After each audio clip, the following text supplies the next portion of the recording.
రాష్ట్రంలో కాంగ్రెస్ ప్రభుత్వం వల్లనే అభివృద్ధి సాధ్యమవుతోందని రాష్ట్ర మార్క్ఫెడ్ మాజీ డైరెక్టర్ డీసీఎంఎస్ మాజీ చైర్మన్ పాల్వంచ సొసైటీ అధ్యక్షులు కొత్వాల శ్రీనివాసరావు అన్నారు. బుధవారం కాంగ్రెస్ పార్టీ ఆధ్వర్యంలో కొత్తగూడెం కార్పొరేషన్ పాల్వంచ పరిధిలోని పలు డివిజన్లలో డివిజన్ స్థాయి సమావేశాలు నిర్వహించారు.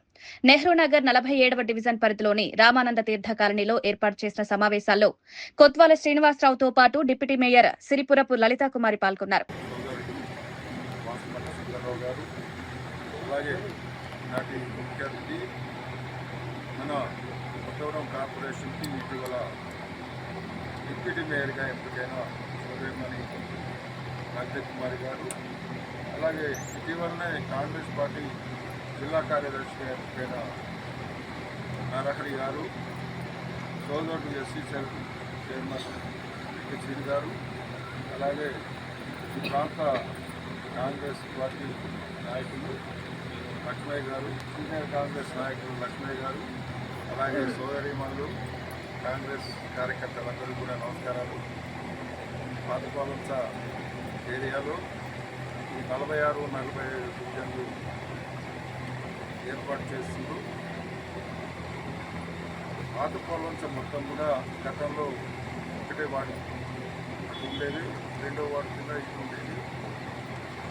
ఈ రెండు కలిసి పాతపాలంచలో మనకి ఎప్పుడు కూడా కాంగ్రెస్ పార్టీకి కంచుకోట్లాగా బాగా ఇక్కడి నుంచి మెజార్టీ వస్తూ ఉండేది. దురదృష్టవశాత్తు మొన్న కొత్తగూడెం కార్పొరేషన్ ఎన్నికల్లో 47 మొత్తంలో మనం కాంగ్రెస్ అభ్యర్థి సుందర్ గారు కొద్ది తేడాతో ఓడిపోవడం జరిగింది. అయినా కానీ ఈ ప్రాంతంలో బరాబరిగా మనం కాంగ్రెస్ పార్టీ అభివృద్ధి చేసుకోవాలి.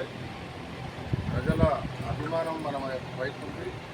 46, 47 రెండు కూడా పాతపాలంచ జంట నగరాలు చెప్పి జంట డివిజన్లు. ఈ రెండు డివిజన్లో కూడా మనందరం కూడా కాంగ్రెస్ పార్టీని ఎప్పటిలాగానే మళ్ళీ జరిగేటట్టు చూసుకుందాం. ముఖ్యంగా ఏంటంటే రాష్ట్రంలో కాంగ్రెస్ ప్రభుత్వం ఉంది. కాంగ్రెస్ ప్రభుత్వం ద్వారా మన ముఖ్యమంత్రి రేవంత్ రెడ్డి గారి నాయకత్వంలో అనేక సంక్షేమ పథకాలు మనందరికీ కూడా సమకూర్చడం జరుగుతూ ఉంది.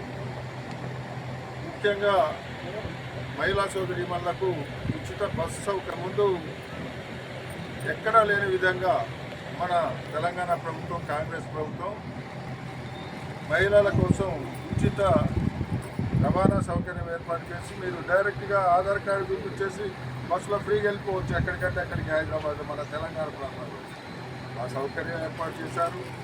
200 యూనిట్ల విద్యుత్ ఫ్రీ, కరెంటు ఫ్రీ. ఏమో అందుతుందమ్మా కరెంటు ఫ్రీ. అట్లాగే సబ్సిడీ మీద గ్యాస్ సిలిండర్లు కేటాయించడం జరిగింది. సన్న బియ్యం ఇంతకుముందు మనకి రేషన్ షాపుల్లో దొడ్డు బియ్యం ఇచ్చేది. ఆ దొడ్డు బియ్యాన్ని మనం తినలేక ఏం చేసేది, దాన్ని మళ్ళీ ఆ స్టోర్ రోడ్కే ఇచ్చి ఆ 10 రూపాయలు చొప్పున వాడితే ఇంకో 10 రూపాయలు తోడు చేసి సన్న బియ్యం కొనుక్కునేది. అంత లేకుండా మనం ఎలాంటి ఇబ్బందులు కలగకుండా మనకి సన్న బియ్యం డైరెక్ట్గా కాంగ్రెస్ ప్రభుత్వం మన చేతికి అందిస్తుంది. అది కూడా ఫ్రీగానే ఉచితంగా మనకి సన్న బియ్యం వస్తున్నాయి మన రోజు దాకా. అలాగే ఈ గ్రామీణ ప్రాంతానికి అనుబంధంగా ఉన్న ఏరియాలు కాబట్టి అందరూ రైతు సోదరులు కూడా ఇక్కడ ఉన్నారు. రైతు సోదరుల కోసం కూడా సంవత్సరానికి ఎకరానికి 12,000 రూపాయలు పంట రుణ సాయం అది ఫ్రీగానే ఇస్తున్నారు. రైతు రుణమాఫీ కానీ, రైతు బీమా సౌకర్యం కానీ, ఎవరైనా ప్రమాదవశాత్తు రైతు చచ్చిపోతే 5 లక్షల వరకు రైతు బీమా సౌకర్యం ఏర్పాటు చేసేది. ఇలా అనేక సంక్షేమ కార్యక్రమాలు. తర్వాత మన అందరి ప్రియతమ నాయకులు పొంగులేటి శ్రీనివాసరెడ్డి గారి నాయకత్వంలో ఇందిరమ్మ ఇల్లు నిర్మాణం కూడా చేపట్టడం జరుగుతూ ఉంది. ఈ ప్రాంతంలో కొన్ని పోయిన ఫస్ట్ ఫేజ్లో వచ్చింటాయి. మళ్ళీ రెండో ఫేజ్ కూడా ఈ జూన్ 2వ తారీఖు నుంచి రాష్ట్ర అవతరణ దినోత్సవం సందర్భంగా కాంగ్రెస్ ప్రభుత్వం మళ్ళీ మీ అందరికీ కూడా కానుకలాగా ఇది చేసే పరిస్థితి ఉంది. అలాగే పింఛన్లు గత 10 సంవత్సరాలుగా కొత్త పింఛన్లకు ఇవ్వాల. ఏంటి కాంగ్రెస్ ప్రభుత్వం ఈ 2వ తారీఖున 2 లక్షల పింఛన్లు పంపిణీకి సిద్ధం చేస్తుంది. అట్లాగే రేషన్ కార్డులు కూడా 10 సంవత్సరాల నుంచి ఎవరికి అందల. రేషన్ కార్డులు కాంగ్రెస్ ప్రభుత్వం వచ్చిన తర్వాత 6-7 నెలల క్రితమే రేషన్ కార్డు కూడా పంపిణీ చేయడం జరిగింది. 4 లక్షలు రేషన్ కార్డు పంపిణీ చేసింది. అట్లాగే రేషన్ కార్డుకు దరఖాస్తు చేసుకుంటే వాడు అర్హులై ఉంటే ఎమ్మటే రేషన్ కార్డు ఇస్తున్నారు. మీరు ఇప్పటికైనా ఎవరైనా లేని వాళ్ళు పెట్టుకుంటే వాళ్ళకి అవకాశం ఉంటుంది. ఇట్లా అనేక సంక్షేమ పథకాలు చేస్తూ ఉన్నారు.